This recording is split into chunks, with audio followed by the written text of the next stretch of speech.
अच्छा, एक लेखक में या कवि में और हमारे में क्या फर्क होता है? कभी महसूस किया है? महसूस ये मैंने जो महसूस किया है कि जो लेखक और कवि जो होता है ना सर, उसको जो भी पंक्तियां, जैसे कोई लाइन बोलता है, उस लाइन को क्या करता है, लिख लेता है और फिर विचार करता है, फिर कहीं घूमते फिरते एक लाइन बनती है उसके नीचे लिख देता है। हम लोग यदि दिन भर में बात करें तो कम से कम 100-150 ऐसी बातें बोल जाते हैं जो किसी कवि की पंक्तियां बन सकती हैं, किसी बड़े शायर की पंक्तियां बन सकती हैं, लेकिन हमारे आपके दिमाग में लेखनी नहीं आती, वो ऐसे ही आता है चला जाता है, ऐसे ही आता है चला जाता है। दिन भर में 50,000 विचार आते हैं, हम उसको लिपिबद्ध नहीं कर पाते, लिख नहीं पाते, लिखते नहीं, जिसकी वजह से वो निकल जाता है। जो ये MS धोनी का एक गाना है, आप ध्यान दीजिएगा कि कौन तुझे इतना प्यार करेगा जितना तुमको मैं करता हूँ। कभी देखा है कि नहीं, सुना है कि नहीं गाने को? बहुत खूबसूरत गाना है। उस गाने की उत्पत्ति, फिल्म ही है। सुनिएगा, इस गाने की उत्पत्ति कैसे होती है कि मनोज मुंतशिर जो है, अब मनोज मुंतशिर से उसका बेटा कुछ मांग रहा होता है और वो उसको मना कर देता है या कुछ डांट देता है, तो बच्चा उससे कहता है कि आप हमको प्यार नहीं करते हैं। तो मनोज मुंतशिर कहता है कि यार, मैं तुमसे जितना प्यार करता हूँ वो कोई दूसरा कौन ऐसे इतना करेगा। कहने बोलने को तो बोल दिया, थोड़ी बार अरे मैंने क्या बोल दिया। उसने क्या किया, उसको अपनी डायरी में लिख दिया, फिर उसको एक लंबा गाने का शक्ल दे दिया। तो हम लोग दिन भर में बहुत सारी बातें बोल देते हैं, जैसे अब हम ये बातें बोल रहे हैं ना, ये रिकॉर्ड होता है, तो पढ़ने के बाद या सुनने के बाद ना एहसास होता है, अरे हमने क्या बोल दिया था। दिन भर में कब हमारे जुबान पे सब्जी बैठ जाती है हमको आपको पता ही नहीं चलता है। तो मैं सही कह रहा हूँ अभिनव जी? संदीप सर से बात हुआ था शाम में। क्या? संदीप सर से रात में शाम में कॉल किए थे। हाँ, क्या बोले संदीप सर? वही सारा नॉलेज दिए, करीब 25 मिनट बात हुआ था। अरे वाह, क्या बात, क्या बात, बहुत अच्छे, बहुत ही अच्छे व्यक्ति हैं, बहुत ही एनर्जेटिक व्यक्ति हैं, कुछ सीखने समझने वाले व्यक्ति हैं। और जो सीखता समझता है ना, प्रगतिशील विचार का जो होता है, उसे हमेशा कुछ सीखने को मिलता है, हमेशा सीखने को कुछ मिलता है। और एक अनुभवी जो व्यक्ति होता है ना, जोश पर हमेशा भारी होता है। उन्होंने अनुभव लिया हुआ है, मार्केट में थोड़ा जो समय व्यतीत किया हुआ है, तो अनुभव हमेशा भारी रहता है। तो चलिए बात करते हैं म्यूचुअल फंड पर। म्यूचुअल फंड होता क्या, सबसे पहले तो ये जान लेते हैं कि होता क्या है कि मार्केट जब हम इन्वेस्टमेंट करते हैं तो इन्वेस्टमेंट करने के दो तरीके होते हैं। एक तरीका होता है डायरेक्ट, दूसरा तरीका होता है इनडायरेक्ट। डायरेक्ट में क्या होता है कि हम शेयर सुनते हैं, कितना पैसा लगाना होता है वो चुनते हैं, और फिर हम शेयर खरीदते हैं। तो हमारे आपको क्या होता है कि जो एक रिटेल जो इन्वेस्टर होता है ना, उसको मार्केट की नॉलेज कम होती है, मार्केट की समझ कम होती है, जिसकी वजह से वो अक्सर करके नुकसान उठाने लगता है। अक्सर करके आप देखिए, जितने लोगों को देखिए स्टॉक मार्केट में, लगभग 80-90% लोगों ने नुकसान किया। क्यों नुकसान किया है? उनको नॉलेज नहीं होती है, उनको अनुभव नहीं होता है, कब मार्केट में प्रवेश करे, कब मार्केट से मतलब एग्जिट करे, वो भी नॉलेज नहीं होता है। तमाम तरह की दिक्कतें होती है जिसको से नुकसान करता है। वो जो म्यूचुअल फंड होता है, एक बिचौलिया होता है हमारे आपके बीच में, जो मार्केट का एक्सपर्ट होता है। वो क्या करता है, वो अपनी एक टीम बनाए रहता है, जो टीम में मार्केट के एक्सपर्ट लोग जुड़े होते हैं। फिर 24 आवर वही काम करता है, मार्केट के रिसर्च वगैरह करता है, और हम उसको पैसा देते हैं, तो उस पैसे से क्या करता है कि हमारे बिहाफ पर मार्केट में स्टॉक खरीदता है, एक पोर्टफोलियो बनाता है 50-60 शेयरों का, उस 50-60 शेयरों में पैसा लगाता है। उसके बाद जो पैसा जिस हिसाब से रिटर्न जैसा होता है, उसे मुताबिक वो वापस कर देता है। तो यदि हम म्यूचुअल फंड में पैसा लगाते हैं तो कुछ अच्छी चीजें हो जाती है। क्या अच्छी चीजें होती है?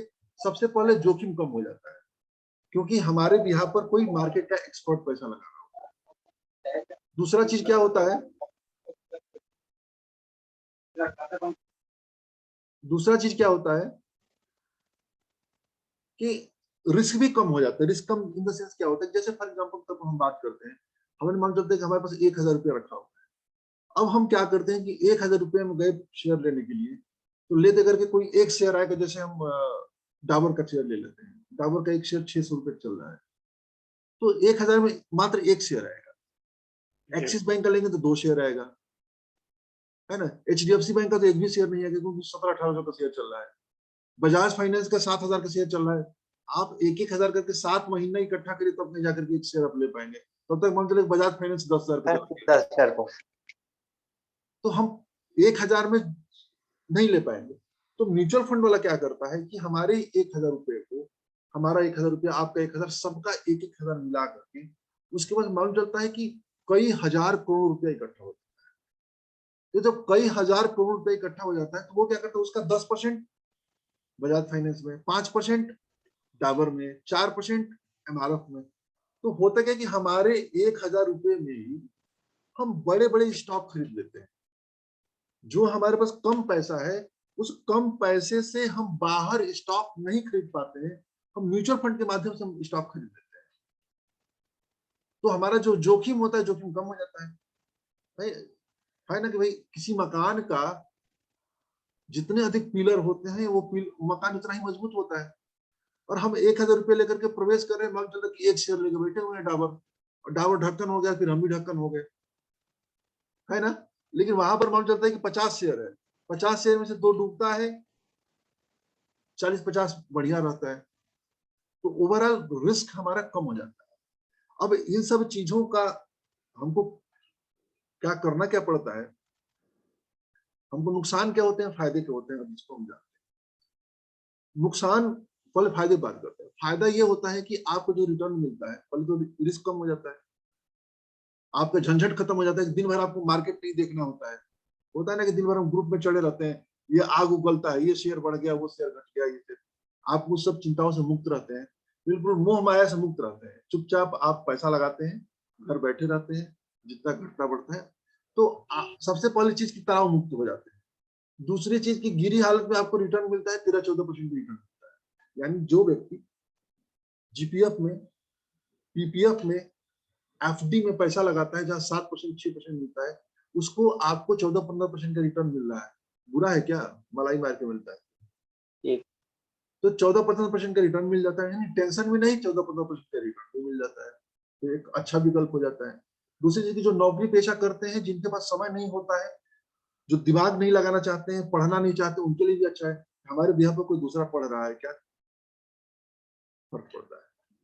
भाई हमारे यहाँ पर कोई तो पढ़ रहा है ना। हमारा जो फंड मैनेजर है, वो अध्ययन कर रहा है, वो स्टॉक चुन रहा है, कंपनियों का सिलेक्शन कर रहा है, तो हमको क्या चिंता करना है, बिंदास रहे। अब नुकसान क्या होता है, नुकसान पे आते हैं। जो सबसे पहला नुकसान होता है म्यूचुअल फंड का, वो रिटर्न का नुकसान होता है। हम डायरेक्ट स्टॉक में पैसा लगाते हैं तो रिटर्न बेहतर पाते हैं, म्यूचुअल फंड रिटर्न कम पाते हैं। औसतन में बात करूं, तो यदि हम डायरेक्ट स्टॉक में पैसा लगाते हैं, तो हमारा जो रिटर्न होता है, गिरी हालत में होगा तो 20-22% के आसपास होगा। गिरी हालत की बात मैं कर रहा हूँ। यदि अच्छे से हमने ध्यान दिया, पढ़ा, उसको समझा, कुछ रिसर्च किया, रिसर्च करने के, बहुत ज्यादा रिसर्च नहीं करना है, थोड़ा सा रिसर्च करना है, थोड़ा सा बेहतर करना है। वो कहते नहीं, कहा कि सफल लोगों में और असफल लोगों में कोई खास फर्क नहीं, सिर्फ 1 ही 1.5% का अंतर होता है। वो जो 1-1.5% का अंतर होता है, बहुत लंबा गैप हो जाता है। तो थोड़ा सा हम पढ़ेंगे तो कितना रिटर्न आएगा? रिटर्न ज्यादा आएगा। गिरी हालत में हमको 20-22% रिटर्न आएगा। अब इधर एक और बात करते हैं। मालूम चलता है कि हमने 1 लाख रुपया, एक उदाहरण लेते हैं, 1 लाख रुपया हमने म्यूचुअल फंड में डाल रखा है, और हमने 1 लाख रुपया बाहर में रखा है। तो वो जो 1 लाख रुपया वाला होगा, उसमें मालूम चलता है कि हमने बजाज फाइनेंस पे 2,000 रुपया लगा रखा है। क्लियर बात को, मेरी बात का मतलब समझने की कोशिश करिएगा। वो बजाज फाइनेंस पे वो 2% पैसा लगा रखते हैं, फॉर एग्जाम्पल उदाहरण लेते हैं। तो हमारे 1 लाख रुपए का सिर्फ 2 ही हजार तो इन्वेस्टमेंट होगा बजाज फाइनेंस में, और बजाज फाइनेंस मालूम चलता है कि 100% बढ़ गया है। तो हमारे इस 2,000 की वैल्यू कितनी होगी? 4,000। और यदि हम वही, सॉरी, और यदि हम वही बजाज फाइनेंस हम बाहर अपने से लिए रहते हैं, मालूम चलता है कि हम 10,000 रुपए का शेयर लिए होते हैं, तो कितना होगा? 10,000 का डबल कितना होगा? 20,000। 20,000। तो फायदा होगा कि नहीं फायदा होगा? तो यदि मार्केट में आपको समझ है, थोड़ी सी रिसर्च कर सकते हैं, थोड़ा सा पढ़ाई कर सकते हैं, फिर आप डायरेक्ट इक्विटी में पैसा लगाए, म्यूचुअल फंड मत जाइए। यदि आप अध्ययन नहीं कर सकते, रिस्क नहीं ले सकते, जानकारी नहीं है, तो फिर आप म्यूचुअल फंड में जाइए। तो डायरेक्ट समझ है तो डायरेक्ट इक्विटी में लगाइए। और समझ कितनी विकसित करनी है, चुपचाप जाइए, जो आसपास प्रोडक्ट यूज करते हैं उसी का शेयर लीजिए, आपको 20-22% सुपर का शेयर मिलेगा। डाबर के प्रोडक्ट हर घर में यूज होते हैं, डाबर के च्यवनप्राश का कोई विकल्प निकला नहीं है, कोई नहीं निकला है डाबर च्यवनप्राश का। जैसे जाड़ा आएगा देखिए डाबर च्यवनप्राश की बिक्री कितनी बढ़ जाती है। तो जो प्रोडक्ट हम लोग यूज करते हैं उसी का शेयर है, देखिए कितना बढ़ता है। तो सबसे पहला तो हमको अच्छाई और बुराई हमको आपको समझ में आ गई। तो मैं प्रीफर करता हूँ डायरेक्ट इक्विटी में इन्वेस्टमेंट करना, तो डायरेक्ट इक्विटी में इन्वेस्टमेंट करिए। अब हम बात करते हैं कि म्यूचुअल फंड में हम इन्वेस्टमेंट स्टार्ट करते हैं, तो हमको सबसे पहले क्या क्या चीजें जाननी चाहिए, क्या क्या चीजें समझनी चाहिए। तो सबसे पहले हम म्यूचुअल फंड में जब हम लगाते हैं, इन्वेस्टमेंट स्टार्ट करते हैं, तो सबसे पहले जो चेक करनी चाहिए वो ये चेक करना चाहिए कि वो जो फंड है, वो फंड की कैटेगरी क्या है। कैटेगरी मीन्स क्या, तो फंड 3-4 प्रकार के होते हैं, जैसे large cap, mid cap, small cap, multi cap, flexi cap, sectoral fund, thematic fund, कई तरह के फंड। अब एक एक फंड को समझने की कोशिश करते हैं। लार्ज कैप क्या होता है? लार्ज कैप यानी कि जो मार्केट में मार्केट कैपिटल की सूची बनाई जाए, तो जो शीर्ष की 100 कंपनियां होती हैं वो लार्ज कैप में जाती है। जैसे आपके शीर्ष टॉप की 100 कंपनियां कौन से हैं? Reliance industry, Bajaj finance, TCS, HDFC bank, Nifty और निफ्टी नेक्स्ट 50 के जो सारे शेयर्स हैं, वो सभी शेयर्स आपके लार्ज कैप पे है। तो जो लार्ज कैप वाला फंड है वो लार्ज कैप में इन्वेस्ट करता है। अब लार्ज कैप में हम लगाते हैं तो हमारा नजरिया कम से कम 3 साल का होना चाहिए। 3 साल में हम के लिए नजर पैसा लगाते हैं, तो मान के चलिए 3 साल में ठीक ठाक रिटर्न आपको मिल जाएगा। दूसरा कैटेगरी होता है मिड कैप। मिड कैप मतलब कि वो कंपनी जो 101 से लेकर के जो 250 के बीच में आती है, वो कंपनी मिड कैप कही जाती है। तो इसमें कौन कौन सी कंपनियां हैं? जैसे आप मार्केट कैपिटल के हिसाब से 25-30 हजार करोड़, लगभग 30 हजार करोड़ के नीचे चले जाएंगे, तो वो मिड कैप में आती है। जैसे आपका माइंड मिड कैप में है, आपका डाबर मिड कैप कैटेगरी का शेयर है, बहुत सारे शेयर्स हैं। आप देखेंगे डाबर शायद लार्ज कैप का है, डाबर में मिड कैप होगा। मिड कैप में ITC आप क्या है? हाँ ITC किसका है? Large cap? लार्ज कैप की कंपनी हो, 1 लाख करोड़ के ऊपर मार्केट। अब तो जब हम मिड कैप में पैसा लगाते हैं तो ये मान के चलिए कि मिड कैप में कम से कम आपको 5 साल का नजरिया हो तब मिड कैप में। और मिड कैप में 5 साल लगाते हैं तो कितना रिटर्न आएगा? जैसे लार्ज कैप की हम बात करते हैं, 5 साल यदि चला देते हैं तो आपको लार्ज कैप में जो रिटर्न आएगा 13-14% के आसपास रिटर्न होगा। यदि 5 साल मिड कैप चला देते हैं हम, तो मिड कैप का जो रिटर्न होगा 15 से लेकर के 16% होगा, यानी 1 से 1.5% का हम अल्फा जनरेट कर देते हैं। और यदि स्मॉल कैप कैटेगरी में आते हैं तो वो स्मॉल कैप वो शेयर जो 250 के नीचे आते हैं, तो उसमें हमको पैसा लगाना है तो मिनिमम 7 साल का नजरिया रखें, क्योंकि स्मॉल कैप कैटेगरी के जो स्टॉक्स होते हैं बहुत ज्यादा वोलेटाइल होते हैं, बहुत ज्यादा घटते बढ़ते हैं। तो हमें स्मॉल कैप कैटेगरी के शेयर में 7 साल का नजरिया हो तब हमको जाकर म्यूचुअल फंड में पैसा लगाना चाहिए। और यदि हम 7 साल सफलतापूर्वक हम पैसा लगा लेते हैं स्मॉल कैप कैटेगरी में, तो मान के जो रिटर्न होगा वो 18-19% से आसपास रहेगा लार्ज कैप में। मतलब ये लॉन्ग टर्म में मैं बात कर रहा हूँ। और तीसरा चौथा जो कैटेगरी होता है वो फ्लैक्सी कैप होता है। फ्लैक्सी कैप को समझते हैं? फ्लैक्सी कैप क्या होता है? जैसे सेबी ने रूल बनाया हुआ है कि यदि आप अपने को लार्ज कैप फंड करें तो आप अपने फंड का 75-80% पैसा लार्ज कैप में डालेंगे। यदि आप कहते हैं कि मेरा फंड मिड कैप कैटेगरी का है तो आपको 75% पैसा मिड कैप में डालना पड़ेगा। मैं एक आइडिया ले रहा हूँ, 75% क्या था। स्मॉल कैप कैटेगरी का शेयर है, फंड है, तो आपको 75% पैसा स्मॉल कैप में। लेकिन फंड मैनेजर्स क्या करते हैं, वो मार्केट की गतिविधियों के अनुसार अपना एलोकेशन करते हैं।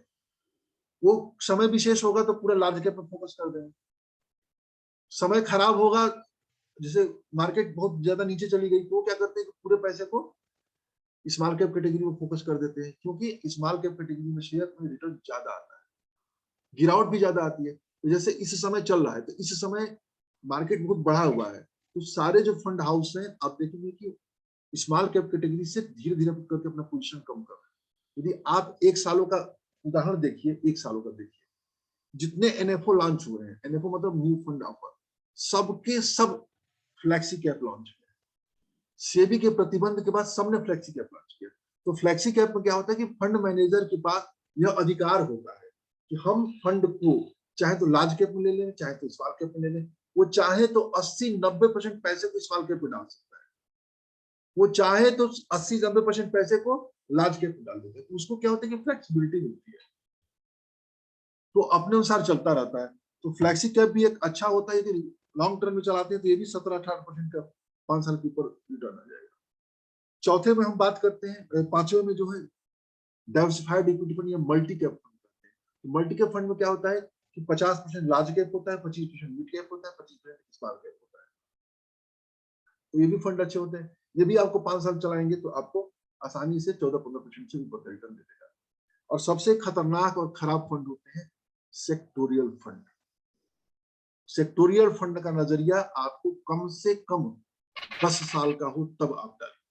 अभी कल ही ग्रुप में किसी ने डाला था, कोई पूछा था, कोई सौरभ करके, उन्होंने पूछा था किसी को रेलवे में नौकरी करते उनको फंड लेना है, तो किसी ने उनको सजेस्ट किया था कि टाटा का डिजिटल फंड ले लीजिए। आप लोगों ने पढ़ा होगा, टाटा का डिजिटल फंड ले लीजिए। एक लोगों ने कहा कि आईटी का, वो आईसीआईसीआई का आईटी फंड ले लीजिए। उन लोगों को जानना चाहिए कि ये जो फंड है वो सेक्टोरियल फंड है। अभी आईटी फंड का दौर अच्छा चल रहा है, तो फंड अच्छे परफॉर्म कर रहे हैं। जिस समय आईटी का दौर खराब होगा तो सारे के सारे फंड नीचे चले जाएंगे। मैं आपको बताऊं, एक फंड था इसका आईसीआईसीआई का, आईसीआईसीआई एक्सपोर्ट एंड क्या था, सर्विसेज फंड था। उसमें एक्सपोर्ट में फार्मा और आईटी दोनों मिलाकर के 70-80% से ऊपर का फंड कैप्चर किए हुए थे, दोनों सेक्टर में से। 3 साल 4 साल उस फंड ने परफॉर्म ही नहीं किया, बीच में जब फार्मा वगैरह खराब दौर से गुजर रहे थे। तो मैं एक मीटिंग में गया था, तो आईसीआईसी वाले मिले थे, उनसे पूछा था कि क्यों कर रहे, तो उनसे पूछा कि आप देखिए फार्मा चले हैं, मैंने कहा नहीं। आईटी चले हैं, कहा नहीं, तो फिर फंड कैसे परफॉर्म करेगा? क्लियर है ना? तो हमको आपको सेक्टर फंड में सतर्क रहना है, सेक्टर फंड में कम से कम पैसा लगाना है। अब हमने मान लीजिए कि लार्ज कैप फंड सेलेक्ट कर लिया, तो अब हम लार्ज कैप में जब आ जाते हैं, तो लार्ज कैप के बाद हम ये ध्यान हमको देखना है कि अब उस फंड का फंड मैनेजर कौन सा है। बहुत ध्यान देने की जरूरत है फंड मैनेजर, क्योंकि फंड मैनेजर वो व्यक्ति होता है जो आपको अच्छा रिटर्न दिलाएगा। लीडर वही आपका विराट कोहली होता है, महेंद्र सिंह धोनी होता है, जो आपके फंड को अच्छे से मैनेज करेगा। आप किसी भी फंड को उठाइए, जैसे प्रशांत जैन है आपके एचडीएफसी के, आप उठाएंगे, इनका है, बहुत सारे हैं, ठक्कर है, राजीव ठक्कर है, उसके कौन से फंड है, पराग पारिक के। आप चले जाइए तो फंड इसके हैं, डीएसपी के हैं, बहुत सारे। आप देखेंगे तो मोतीलाल ओसवाल के ढेर सारे फंड मैनेजर्स हमारे पड़े हैं। तो आप देखिए वो फंड मैनेजर कौन है, और उसका फंड मैनेजर का हिस्ट्री क्या है, उसको देखना जरूरी है। और वो फंड मैनेजर कौन कौन से फंड लॉन्च करता है, मतलब वो फंड मैनेज करता है, और उनके परफॉर्मेंस कैसे है। एक मिनट में मनी कंट्रोल खोल दूं तो जरा सा अच्छी से सुविधा होगी उनकी। एक मिनट,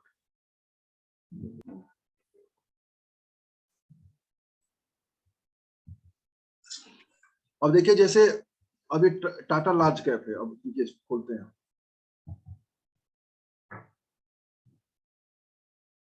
इधर जब से 5G की तैयारी चल रही है, 4G की स्पीड लोगों ने गिरा दिया है।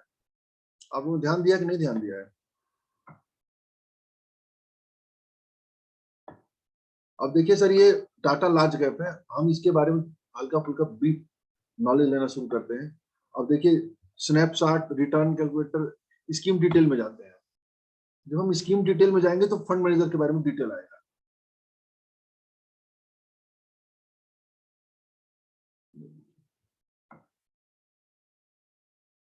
ये देखिए फंड मैनेजर है वेंकट सामला और एम ए साठे, दो तरह के दो फंड मैनेजर है। हम एम ए साठे को बोलते हैं। अब देखिए MS60 को हमने खोला तो no other scheme are currently managed by MS60, यानी इस फंड मैनेजर द्वारा कोई दूसरा फंड मैनेज नहीं किया जा रहा है। तो यदि फंड मैनेज नहीं किया जा रहा है तो सतर्क हो जाइए। फिर पीछे बैक चलते हैं। अब देखिए दूसरे फंड मैनेजर को देखते हैं, जो ये वेंकट सामला, इनको देखिए, इनके द्वारा भी दूसरा फंड मैनेज नहीं किया जा रहा है। तो हमें अब सतर्क हो जाना है, हमें इस फंड से दूरी बनाने के बारे में सोच लेना है। दूसरा फंड अब देखते हैं और पीछे चलते हैं, बैक चलते हैं।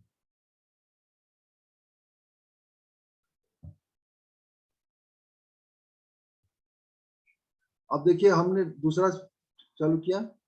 एक मिनट, पूरा लार्ज कैप खोल लेते हैं, लार्ज कैप किसी अच्छे फंड को लेते हैं।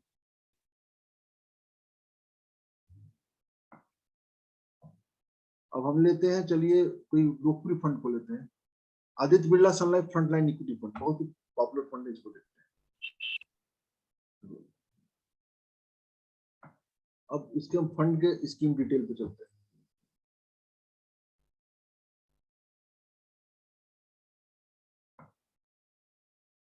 अब देखिए इनके फंड है महेश पाटिल फंड मैनेजर। अब पाटिल को देखिए, इनके द्वारा कितने फंड मैनेज किए जाते हैं।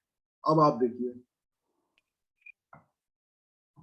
इनके द्वारा कितने फंड मैनेज किए जा रहे हैं, 1 2 3 4 5 6 7 8 फंड।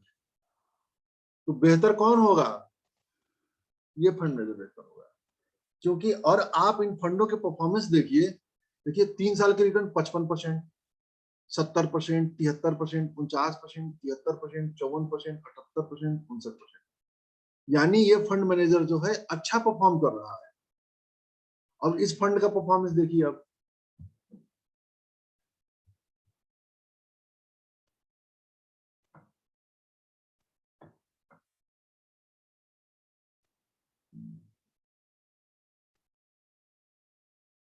रिटर्न किधर गया,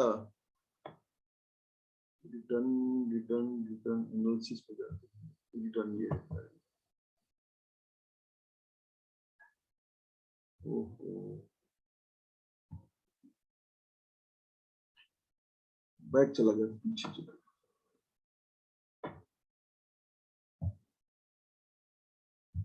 लैपटॉप में काम करने में कभी कभार दिक्कत होती है, कंप्यूटर होता है तो मुझे काम करने में आसानी होती है।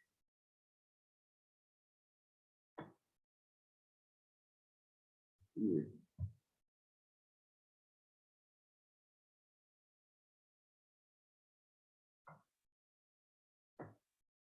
अब देखिए इसका रिटर्न देखिए सर। अब देखिए 5 साल, 1 साल से देखते हैं, 1 साल का रिटर्न जो है 58%। और देखिए 2 साल का 64%, 3 साल का 73%, 5 साल का 96%, यानी 5 साल में लगभग इसने डबल पैसा किया हुआ। और जब से लॉन्च हुए तब से 270% रिटर्न। तो ये फंड मैनेजर है, इसके पास पर्याप्त अनुभव है, कई फंड मैनेज करता है, इसका मतलब ये बेहतर फंड होगा। तो हमको आपको फंड मैनेजर देखना चाहिए, कौन है वो, कितने फंड मैनेज करता है, और सभी फंडों के परफॉर्मेंस कैसे। क्लियर हो गया। दूसरा, मैं बोर तो नहीं कर रहा हूँ? नहीं नहीं सर, नहीं सर। क्यों? क्योंकि ये म्यूचुअल फंड वाला होता है ना, बहुत बोरिंग भी होता है, मुझे तो कभी कभी लगता है कि बोर कर रहा हूँ। नहीं, उसमें म्यूचुअल फंड में लगभग 6 महीने से मैं हूँ, मैं लगभग 3 साल से लगभग। हाँ। और जो गलती हुई है वो पता लग रही है कि मैंने क्या गलती करी।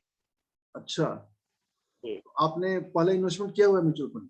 हाँ, लगभग 3 साल से चल रहा है लगभग, और लगभग 28% का रिटर्न आ रहा है।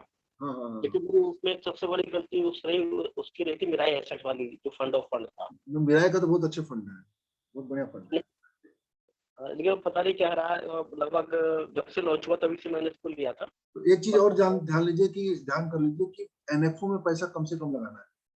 अच्छा, वो एजेंट लोग क्या करते हैं ना, कि जो म्यूचुअल फंड एजेंट होते हैं ना, कि सभी चाहते हैं अपना प्रॉफिट, तो उनको 2 पैसा उसमें ज्यादा मिलता है। जैसे नॉर्मल फंड में आप जाएंगे तो उनको यदि 1000 पे 10 रुपया मिलता है, तो उसमें 1000 पे 15 रुपया मिल जाता है।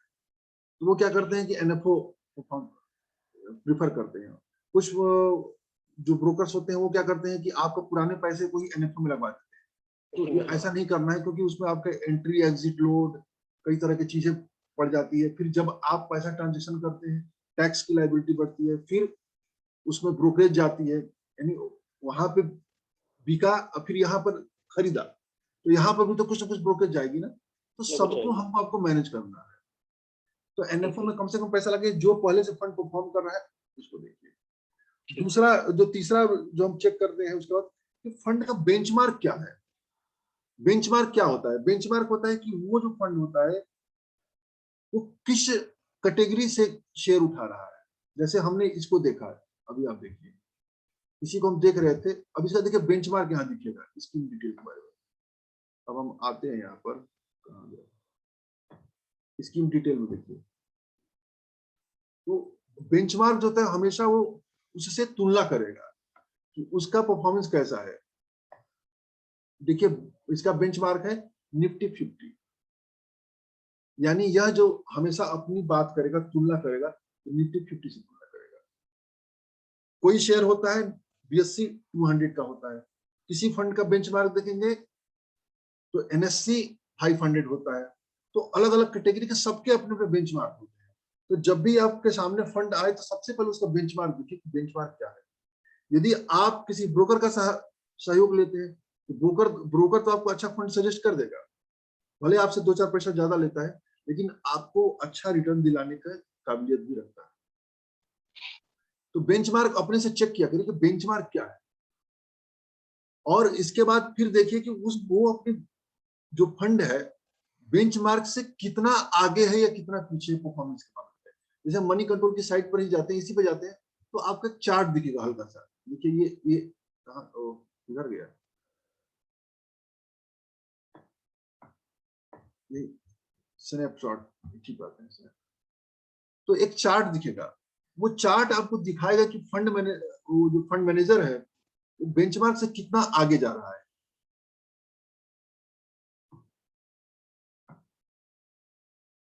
ये देखिए, अब देखिए जो नीचे पीले वाली लाइन है वो बेंचमार्क है। देखिए नीचे ये लिखा हुआ है निफ्टी 50 TRI, ये ग्रोथ, ये बेंचमार्क है, और ऊपर आपका फंड परफॉर्म कर रहा है। अब आप देखिए कि बेंचमार्क से कितने गैप से चल रहा है। अब यहाँ पर इसे शुरू में आइए तो आपको दिखेगा यहाँ से, यहाँ जो निफ्टी टीआरआई 25% का रिटर्न है, तो फंड का देखिए कितना रिटर्न है, ये 26% है, मात्र 1.5% के गैप से चल रहा है। इधर आइए, यहाँ पर आइए तो देखिए बिरला सन लाइफ यहाँ पे 37% का रिटर्न है आपके फंड का, तो इसका देखिए कितना है 34%, यानी 3% का गैप।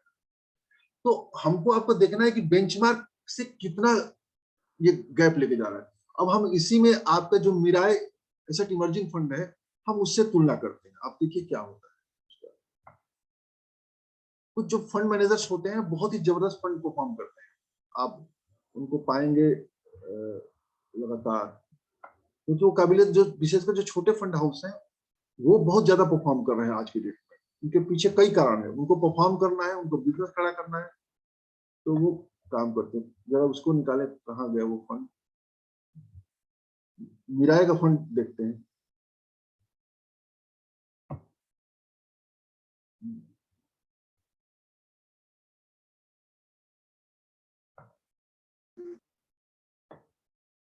लार्ज कैप में चलते हैं, इसके साथ बैठने में बड़ा समय लगता है, बताना शुरू करिए तो फिर प्रदर्शन करना पड़ता है। हम लोग तो रफ एंड टफ आदमी है अनिल जी, पता नहीं कहाँ से लैपटॉप वो सब संभालने पड़े।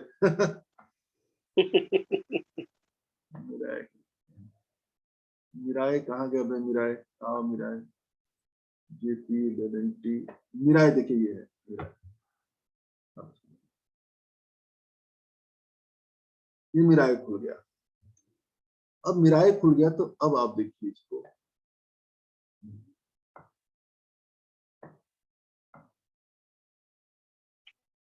अब ये देखिए जिस फंड को आपने लिया हुआ है, अब ये देखिए कहा वो जो फंड था एक लंबे अंतर से चल रहा था ना, थोड़ा बहुत गैप था, इसमें ये देखिए बिल्कुल निफ्टी के बिल्कुल पास चल रहा है, देख रहे हैं ना, बराबर ही है। और ये कब से चल रहा है? नवंबर 2020 से, 1 साल से 2 साल, देखिए 5 साल का देख लीजिए, 5 साल जी 5 साल में तो कुछ ठीक ठाक परफॉर्म किया, लेकिन आदित्य बिरला ने तो एक ही साल में बढ़िया प्रदर्शन किया था। 5 जी साल हाँ में आप देखिए, लेकिन 1 साल में थोड़ा सा खराब परफॉर्मेंस किया है। 2 साल में देखिए, जी 2 साल में बिल्कुल पैरेलल चल रहा है। जी बिल्कुल। ऑल टाइम देखिए, ऑल टाइम में तो ठीक ठाक गैप इसने लिया हुआ है। तो अभी के हिसाब से देखा जाए तो फंड अच्छा चल रहा है, आगे चल करके फंड को अच्छा परफॉर्म करना चाहिए, मुझे ऐसा लग रहा है। क्लियर हो गया? इस चीज को आप ठीक है जानते थे? कभी कभी ध्यान दिया था आपने इसको? नहीं यार, पहली बार ध्यान दिया। दूसरा अच्छी चीज आपसे भी सीखी ना, तो अगर हम कोई भी नया फंड लें तो कम से कम मनी कंट्रोल पर उसकी तरीके से हम कंपेयर करें हाँ, फंड मैनेजर, तो इस तरीके से मतलब ये नहीं कि खाली ऊपर ने कह दिया और हमने ले लिया, ये नहीं। बैटरी कम हो गई थी तो देख लेते हैं। इसके बाद हमको ये देख लेना चाहिए कि जो हम फंड लेने जा रहे हैं उस फंड का पोर्टफोलियो कैसा है। पोर्टफोलियो को देखना बहुत जरूरी है। जैसे हम इसी फंड को देखते हैं, आप इसका पोर्टफोलियो जरूर देखिए कि कौन कौन से सेक्टर में कितना पैसा लगा रखा है। यहाँ से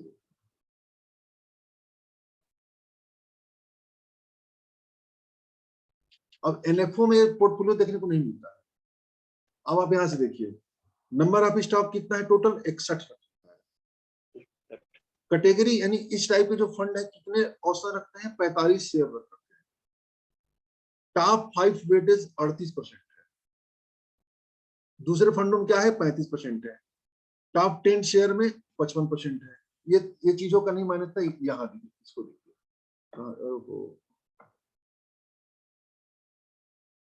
अब ये देखिए यहाँ पर, इसको कम खोल दीजिए पूरा।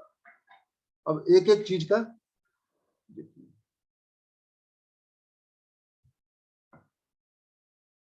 अब यहां से अब देखिए, अब एक एक share. Infosys 9%, HDFC bank 8%, ICICI bank 8%, Reliance industry 7%, axis bank 5%, state bank of India 4%, TCS 3%, भारतीय। अब आप देख रहे हैं ऊपर के जितने फंड है, आप ऊपर से 9 8 9 9 9 9 मिला लीजिए, 9 9 18 18 8 26 26 8 34 34 10, इसको दोनों को मिला के 10 ले लेते हैं तो 44 44 7 7 ले लेते हैं, 44 7 51। इन 60% इन्होंने 10-12 शेयरों में पैसा लगा रखा है। तो अब आप देखिए, ये स्टेबल फंड हो गया। क्लियर हो गया? मैं जो बताना चाह रहा हूँ संदेश आप तक पहुंच रहा है कि नहीं? यार जो भी आप बैठे हो, मैं कुछ पहुंचाना चाहता हूँ कि वो पहुंच रहा है कि नहीं पहुंच रहा है। नहीं तो सर बिल्कुल, मतलब परफॉर्मेंस में मतलब ये रहा कि हम जो पैसा इन्वेस्ट कर रहे हैं वो किन शेयरों में लग रहा है, हमको ये कहाँ लग रहा जानकारी है। होना चाहिए। हम भाई किसी जी को पैसा दे रहे हैं, वो पैसा कहाँ लगा रहा है। ऐसा तो नहीं पैसा गड्ढे में डाल रहा है। हमको भाई जी नॉलेज होना जी। चाहिए, भाई पैसा हमारा है ना। हम तुमको पैसा दे रहे, तो हम तुमको बताना होगा कि पैसा कहाँ लगा रहे हो। ऐसा तो नहीं कि पैसा हम दे रहे हैं रिलायंस इंडस्ट्री के लिए, तुम जाकर के रिलायंस पावर में पैसा लगाए हुए हो। हमको नहीं चाहिए और ना। लगा रहे हो जी सर जी। तो हमको अपने पोर्टफोलियो को देखना चाहिए, और पोर्टफोलियो में भी देखना चाहिए कि सेक्टर की क्या स्थिति है। अब देखिए, यहीं से देखिए सेक्टर वाइज, सेक्टर वाइज। अब सेक्टर वाइज देखिए तो बैंक में 26% पैसा डाल रखे हैं, दिख रहा है ऊपर। सब कुछ जी।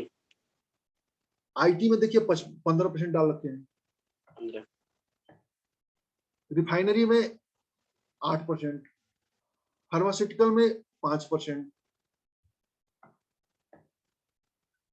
इंजीनियरिंग में 3.75%, टेलीकॉम में 3.3%, NBFC में यानी हमको पता लग रहा है कि हमारा पैसा कहाँ जा रहा है। और यदि हमारी थोड़ी बहुत समझ है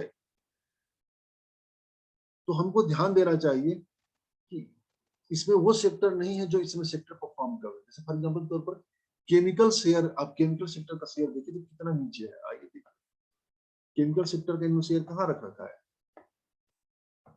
केमिकल सेक्टर के इन्होंने शेयर रख ही नहीं रखा है। तो दिख रहा है केमिकल का? हमें तो केमिकल नहीं दिख रहा है। नहीं, केमिकल नहीं है। ये केमिकल लास्ट में आकर के इन्होंने चेम्प्लास्ट सामान रखा, कितना रख रखा है इन्होंने 0.72%, क्या भागेगा। तो हमें अब इसी कैटेगरी में कोई दूसरा फंड आप उठाते हैं। अब चलिए इसको हम हटा देते हैं, जैसे हमने किया। अब हम दूसरे फंड को जाते हैं, जैसे हम लेते हैं, देखिए उसी को लेते हैं फंडा इक्विटी फंड, बोला सुना। आइए देखिए अब इसका पोर्टफोलियो होंगे। अब इसका देखिएगा सेक्टर, देखिएगा सेक्टर चेक करिए।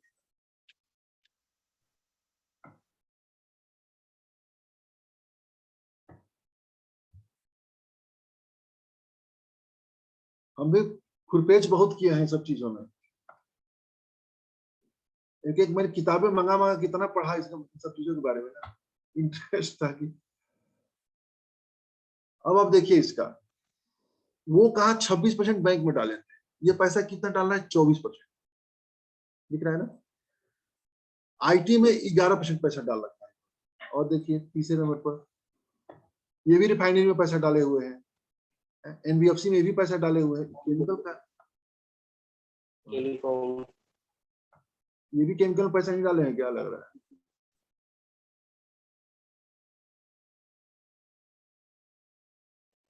में डाल, लग रहा है केमिकल, ये भी नहीं केमिकल में डाला। ये देखिए पेस्टिसाइड एंड एग्रो केमिकल है, बेयर का है 0.87% डाला। एक्सो नोबेल पेंट का ले रखा है, डीएलएफ ले रखा है, तमाम चीजें। यानी देखा जाए तो यह भी जो है आपका केमिकल सेक्टर नहीं रख रखा है, और फंड मैनेजर है, उनका अपना हिसाब किताब होता होगा। तो ऐसे इस तरह से हमको आपको किसी भी फंड का थोड़ा बहुत सर्वे करना चाहिए, उसके बाद हमको आपको पैसा लगाना चाहिए। इसके बाद हमको क्या चेक करना चाहिए, इसके बाद हमको आपको चेक करना चाहिए उस फंड का एयूएम साइज कितना है। एयूएम बहुत मायने रखता है। ऐसा तो नहीं कोई फंड सेचुरेटेड फंड हो गया, जैसे एचडीएफसी टॉप 200 फंड है, आज की डेट में टॉप 100 फंड चला जाता है। अब ये आप इसको देखिए तो इस फंड का जो एयूएम साइज है, इसी का अपनी बात को 22,000 करोड़ का है। अभी फंड देखिए, फंड स्नैपशॉट ये कहा गया, 22,000 करोड़ का मार्केट ओ एयूएम है, एसेट अंडर मैनेजमेंट। तो जितना बड़ा होगा, जैसे फंड मैनेजर के पास क्या होता है कि जब ज्यादा पैसा हो जाता है और फंड अच्छा परफॉर्म करता है, तो लोग ज्यादा उसमें पैसा डालते हैं, तो बहुत ज्यादा फिक्र नहीं करता है कि जाइए अनिल जी पैसा निकालना है, निकाल देंगे, और पैसा तो आ ही रहा है। तो एक समय बाद क्या होता है कि ये दम भी हो जाते हैं, बहुत ज्यादा ध्यान नहीं देते हैं फंड मैनेजर। तो जो छोटे फंड होते हैं वो अच्छे परफॉर्म करते हैं, विशेषकर 3,000 करोड़ के आसपास का मार्केट एयूएम साइज वाले फंड को आप लेते हैं तो बहुत बढ़िया परफॉर्म करते हैं। अब आप इसका एयूएम साइज देखिए कहाँ गया, इधर गया यार,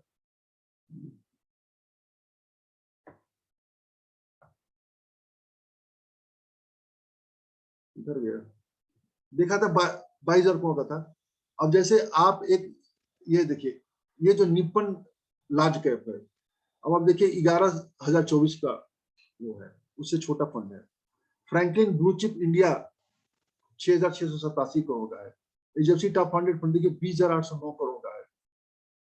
आईडीबीआई टॉप 100 फंड 519 जो 3,000 करोड़ के आसपास है, उस फंड को आप वॉच करिए कहाँ गया ये। एसबीआई ब्लू चिप को देखिए 30,000 करोड़ का है। ICICI Franklin blue chip, ICICI producer blue chip देखिए 30,000 करोड़ का। यूटीआई मास्टर शेयर 9,000 करोड़ का है। यूनियन लार्ज कैप 2,8 करोड़ का। अब एक बार देखिए, और यहाँ पर जाइए और फंड में एयूएम को यहाँ टिक मारिए, देखिए जितने फंड है आपको दिख जाएंगे यहाँ। अब ये देखिए 32,000 करोड़ का है axis blue chip fund, 30,000 crore का है एसबीआई ब्लू चिप, आईसीआईसीआई 30,000। देख रहे हैं ना कितने बड़े बड़े फंड हो चुके हैं। आपका मिराए भी जो है 29,000 करोड़ का हो चुका है। Aditya Birla 22,000 crore, HDFC top 100 20,000 crore. हमने क्या कहा था कि 5,000 करोड़ के आसपास का हमको आपको फंड लेनी चाहिए। अब यदि 5 साल के प्रदर्शन को हम तुलना करें यहाँ पे, और देखिए अब देखते हैं 5 साल में अच्छे परफॉर्म करने वाले कौन से फंड है आप देखिए। जो सबसे फंड अच्छा परफॉर्म किया है आपका 19% एक्सिस ब्लू चिप, 18% कनरा रोबोको, मिराए का 17% 5 सालों में।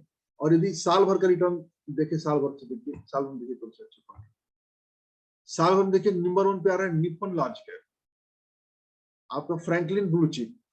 ये देखिए ये थोड़ा सा अपेक्षाकृत रूप से छोटे फंड है, 11,000 करोड़ का है, ये आपका 6,600 करोड़ का है। एचडीएफसी टॉप 100 फंड 20,000 करोड़ का है, 509 करोड़ का है।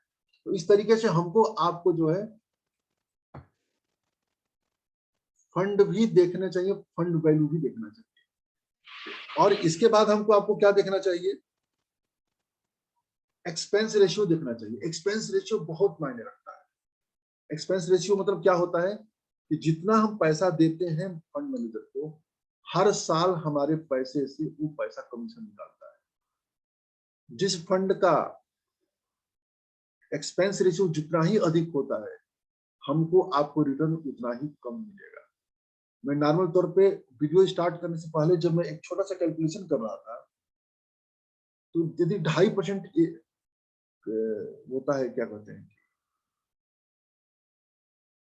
एक्सपेंस रेशियो, तो हम यदि 10 साल के लिए 1 लाख रुपया डालते हैं, तो 10 सालों में हमारे जो फंड की वैल्यू हो जाती है नॉर्मल तौर पे लगभग 4 लाख 4.5 लाख के आसपास होगी नॉर्मल तौर पे। लेकिन एजेंट को जो कमीशन चला जाएगा 30 से 40,000 रुपया कमीशन एजेंट को चला जाएगा। आप सोचते हैं कितना पैसा होता है।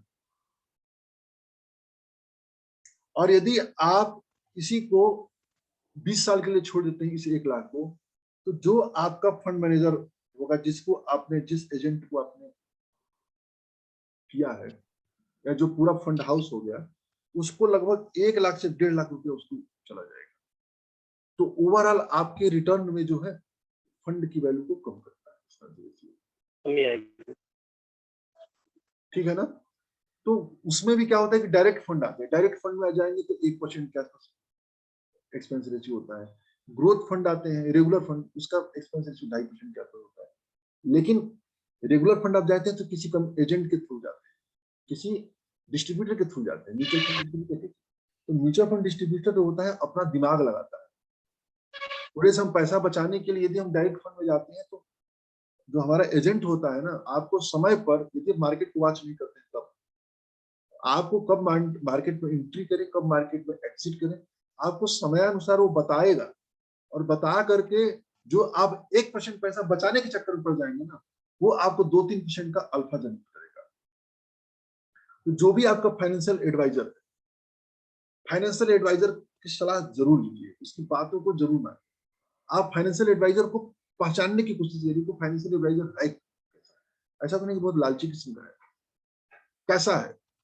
आपके हित के बारे में यदि कोई सोचता है तो फंड मैनेजर आपको, जो फाइनेंशियल एडवाइजर होगा वो आपको सोचेगा।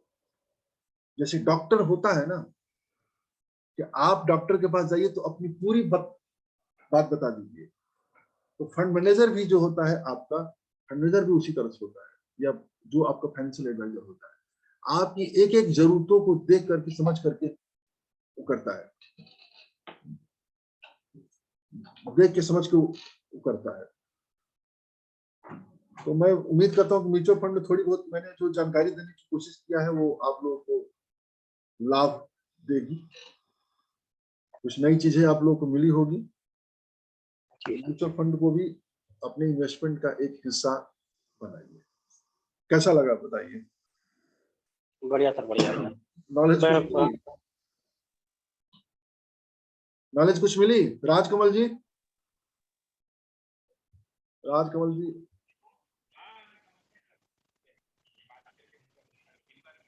गौरव जी, अरे कुंदन जी, कुंदन। हाँ सर, आवाज आ रहा है मेरा? हाँ आवाज आ रहा है। कैसा लगा? बहुत अच्छा लगा। म्यूचुअल मैं फंड तो म्यूचुअल फंड का बहुत पुराना इन्वेस्टर हूँ म्यूचुअल फंड में। तो जब पुराने इन्वेस्टर तो आप हमसे भी ज्यादा मास्टर व्यक्ति होंगे। नहीं नहीं नहीं आपसे हम तो अच्छा आपने, हम तो थोड़ी बहुत वही सब खुरपेच किए हुए, जो खुरपेच किए हुए वही बताते हैं। मैं दिन भर हाँ काफी मैंने इसके बारे में अध्ययन करने की कोशिश किया था, वही जो अध्ययन करता हूँ वही बताता हूँ। और कुंदन जी कैसे हाँ सर, हैं? बहुत अच्छा डिटेल में। मेरा एक क्वेश्चन था सर, वो आप ग्रुप में भी हम पूछे थे, अच्छा, वो उसका एनपीएस वाला है, बैलेंस एडवांटेज फंड को लेकर और क्या जानना एनपीएस। क्या जानना चाहते हैं जैसे पहले? क्या, हाँ, अभी क्या है ना, आप देखिएगा कि एनपीएस की तरफ लोग बहुत अट्रैक्ट हो रहे हैं कि हमें पेंशन मिलेगा। अब मैं खुद को कन्विंस नहीं कर पा रहा हूँ कि एनपीएस मुझे लेना चाहिए। मेरे दोस्तों में बहुत लोगों ने एनपीएस लिया। अच्छा, तो फिर आप ये बताइए, आप गवर्नमेंट एम्प्लॉई हैं कि प्राइवेट, क्या है? मैं तो प्राइवेट एम्प्लॉई हूँ। तो फिर आप एनपीएस मत लीजिए। क्या आवाज नहीं आया आपका? यदि आप प्राइवेट एम्प्लॉई हैं तो फिर आप एनपीएस मत लीजिए, हाँ, क्योंकि उसके पीछे कारण यह है कि एनपीएस जो है, आपका जो टोटल फंड होगा, एनपीएस जो है, एनपीएस मुश्किल से आपको 10-11% के आसपास ग्रोथ देगा। अच्छा, अभी तक जो मैं देख रहा हूँ उसके हाँ, हिसाब से। और जो यदि आप इक्विटी में, डायरेक्ट इक्विटी में जाते हैं तो आपको 16-17% से ऊपर का आएगा। तो फिर आप क्यों हाँ वो नुकसान है, करेंगे? तो आप इक्विटी हाँ चुनिए, वो, एनपीएस मत चुनिए। और मैं तो हाँ वो कहूँगा सही बात है। डायरेक्ट इक्विटी में पैसा लगाइए। हाँ वो मैं आप करता हूँ, तो बस ऐसा सोच रहा था कि एक ऐसा भी फंड होना चाहिए जो कम रिस्की होना चाहिए, उसमें इंटरेस्ट फायदा कम होगा वो पता है, पर थोड़ा सा कम रिस्की भी रहेगा, अरे इसलिए बैलेंस एडवांटेज फंड। आप अपने घर पे देखिए, जो आपके घर में प्रोडक्ट यूज करते हैं ना, उसके शेयर लीजिए, कभी रिस्क नहीं होगा। आंख बंद के पैसा लगाइए। आप अपने हाँ किचन में हाँ जाइए, देखिए कौन कौन सा प्रोडक्ट रखा हुआ है। अपने हाँ, घर में सही जाइए, बात है। अपने बाथरूम में जाइए, देखिए कौन कौन सा प्रोडक्ट रखा हुआ है। सुबह आप नहाते धोते हैं, ऑफिस जाते हैं, किस गाड़ी से जाते हैं, कौन सा जूता पहनते हैं, कौन सा चप्पल पहनते हैं। आंख बंद करके पैसा लगाइए। घाटा हो जाए, नुकसान हो जाए, फिर हमसे बात करिए। आपको मिनिमम जो सीएजीआर होगा, आपको 25-26% का सीएजीआर होगा, कहीं नहीं गया। और एक बार मत लगाइए, ओके बार बार सर। लगाइए। पैसा एक बार मत लगाइए, बार हाँ, बार। सही बात है। जितनी बार लगाएंगे उतना रिटर्न आएगा। ओके सर, थैंक आप अच्छे बिजनेस, अच्छे प्रोडक्ट सेलेक्ट करिए, फिर पैसा लगाइए। अच्छे बिजनेस का समय जो होता है हमेशा साथ देता है। एक बहुत पुराना कथन है कि रिस्क न लेना भी एक बहुत बड़ा रिस्क, बहुत सही बड़ा बात रिस्क है। रिस्क न लेना बहुत बड़ा रिस्क लीजिए। रिस्क है तो इसका है, कहते हैं ना वो। हाँ। प्रॉफिट तभी मिलेगा जब आप कुछ आगे बढ़ेंगे। एक हमारे हाँ, दोस्त हैं, हमारे बहुत पुराने आदमी हैं, दोस्त हैं, पुराने आदमी हमारे साथ जॉब करते थे। वो बड़ा डरते थे। एक बार यूएस 64 में उनका पैसा डूब गया था, बहुत पहले। हम्म, तब से कान पकड़ लिया, हम शेयर मार्केट में पैसा नहीं डालेंगे। मैंने कहा, यार करते क्या हुआ आपको? चिरकुटई में पूरा उन्होंने जीवन गुजार दिया। आज तक कभी पैसे का जो आनंद होता है ना, वो खर्च करने में होता है। पैसे का आनंद जो सही बात है। इन्वेस्टमेंट करने में होता है। चिरकुटई कंजूसई करके हम कभी भी जीवन का सुख नहीं ले सकते। इच्छाओं का हमको विस्तार करना सीखना चाहिए। मेरा अपना सही मानना बात। है, जो कहते हैं संतोषम परम सुखम, मैं संतोषम परम सुखम से सहमत हूँ। क्योंकि जिस वक्त हम संतोष कर लेंगे ना, तो फिर दुनिया खत्म हो जाएगी। यदि मैं विजय शंकर सिंह, यदि मैंने संतोष कर लिया होता ना, हम आप लोगों के साथ बैठा नहीं, मैं नहीं बैठा होता। नहीं। मैं इस तरह से मैं जूम पे नहीं बैठा होता। मैं संतुष्ट हो गया होता तो मैं पुलिस की नौकरी करके छोड़ दिया होता। मैं नौकरी कर रहा होता चुपचाप। उसी तरह से मैं भी किसी लखीमपुर और गोरखपुर की तरह कोई कांड करके बैठा होता। या कांड नहीं करता तो ईमानदारी से काम करता। ठीक है ना? Something is better yes than sir. Nothing. हमने बहुत कुछ करने की कोशिश किया, बहुत कुछ कर रहे हैं। आप हमारे लेवल पर देख लीजिएगा, हमारे जिस पद पे लोग काम करते हैं, कोई ऐसा व्यक्ति नहीं मिलता है। मैंने कुछ किया तो आज के डेट में पता नहीं मैं कितने लोगों के जीवन में परिवर्तन का माध्यम बना, और आगे चल करके मैं पता नहीं कितने लोग के जीवन में परिवर्तन लाऊंगा। मेरा अपना मानना है भाई साहब कि जीवन सफल वो जीवन होता है जिसमें लोग आपको देख करके इंस्पायर्ड हो कुछ अच्छा काम करें। जी सर, सही बात है। और मुझे गर्व है, मैं पूरे सिरा ठोक के साथ कहता हूं कि मैं ऐसा काम करता हूं, लोग मुझे देख करके इंस्पायर होते हैं।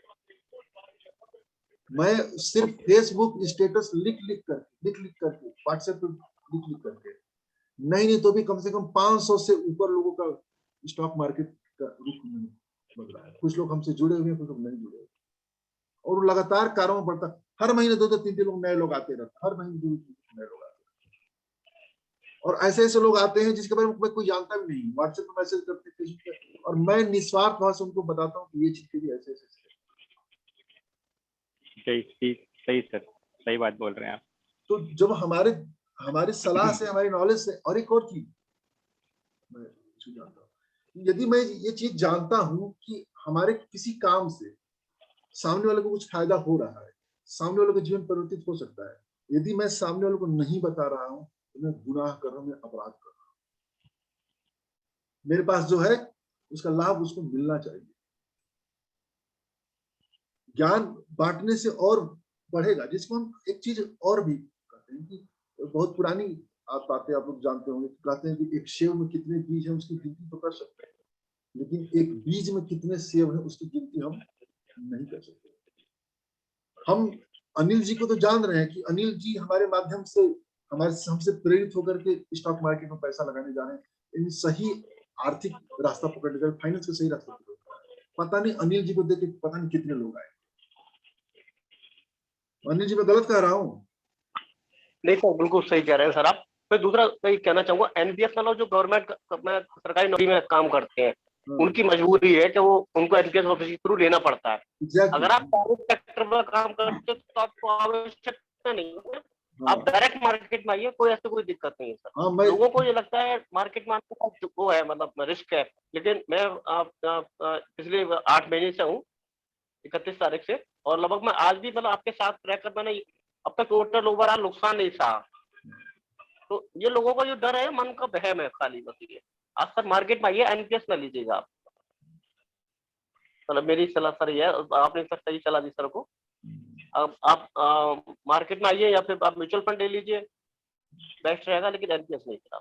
आप डायरेक्ट स्टॉक लगाइए, निफ्टी 50 के 10 स्टॉक चुनिए, उसमें पैसा लगाइए। ज्यादा और आपका दिमाग कंफ्यूज हो रहा हो तो चुपचाप टॉप 100 कंपनी को उठाइए, ऊपर से 15 कंपनी ले लीजिए। जैसे 1 लाख रुपया लगाना है, 15 कंपनी ले लीजिए, 6-6 हजार रुपये डाल दीजिए। अगले साल आपको फिर 1 लाख रुपया मिला, अगले साल क्या करिए कि आप देखिए कि ये जो हमने 15 कंपनियां लिया है, क्या ये 15 कंपनियां हमारे लिस्ट में अभी भी टॉप 15 में है? मालूम चलता है कि आईटीसी जो है टॉप 15 में होकर के टॉप 20 चला गया है, उसके जगह पर डाबर ने स्थान ले लिया है। आईटीसी को लात मारिए, डाबर में एंट्री करिए। हर साल आप उसकी समीक्षा करिए, आप हर बार निफ्टी को बीट करेंगे, निफ्टी को अच्छे रिटर्न से अल्फा जनरेट करेंगे। निफ्टी आपको 17% रिटर्न देगा, तो आपका जो फंड होगा, जो भी आप फंड लेके चलेंगे, आसानी से 22-25% रिटर्न आपको देगा, कहीं नहीं गया हुआ है। होता क्या है ना सर, पैसा बिल्कुल हमारे सामने मौजूद है, लेकिन हम लोग उसको देख ही नहीं पाते। वो सरदार वाली में चुटकुला जोक में बार बार कहता हूँ, एक सरदार से एक आदमी कहता है कि भाई एक झोला उसको हिला रहा होता है, कहता है कि इस झोले में क्या है, यदि तुम बता दिए तो सारे केले तुम्हारे, यदि तुमने बता दिए कि कितने केले, तो 12 के 12 तुम्हारे। फिर भी सरदार कहता है कि यार कुछ क्लू तो दो।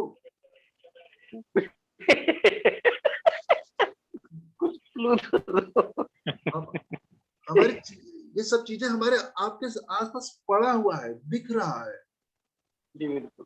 लेकिन हम उसको नहीं दिख रहे होते। वो मानव जीवन है ना, हम मानव जीवन जो हमारे पास रखा हुआ है ना, हम उसके बारे में नहीं, जो नहीं है उसके बारे में सोचते हैं। भविष्य के चक्कर में हम वर्तमान को नुकसान कर रहे होते हैं, सुनहले भविष्य के चक्कर, सुनहले भविष्य के चक्कर में। जो सामने मौजूद है सर, सामने देखिए, लगाइए पैसा, देखिए। जी सर, बिल्कुल सहमत है आपके बात से। बिल्कुल लगाइए, कोई डर भय हो तो बताइए, नहीं किसको मारना पीटना है, हम लोग आए मारने। देखिए ये गगनदीप जी है, पुलिस विभाग में है, मध्य प्रदेश पुलिस है। आपका जो नेटवर्क है मध्य प्रदेश पुलिस तक बैठा फैला हुआ है। हम मैं यूपी में, लखनऊ में बैठा हूँ, अभिनव जी बिहार में बैठे हुए। बताइए किसको पकड़ना है, कहाँ पकड़ना है। हाँ, इस आप लोगों से मिलकर बहुत अच्छा कांटेक्ट भी हो रहा है, खुशी हो रहा है उस बात का। जी, मुझे बहुत अच्छा लगता है लोगों से बातचीत करके, और बहुत मजा आता है। तो बंद किया जाए, ठीक है सर, ठीक। फिर कभी ठीक है। ऐसे ही हाँ, किसी झटके से फिर मुलाकात होगी, फिर बात होगी, फिर चर्चाएं होंगी। ओके, हाँ, गुड बाय, नमस्कार। Okay, thank you sir, thank you. Thank you sir.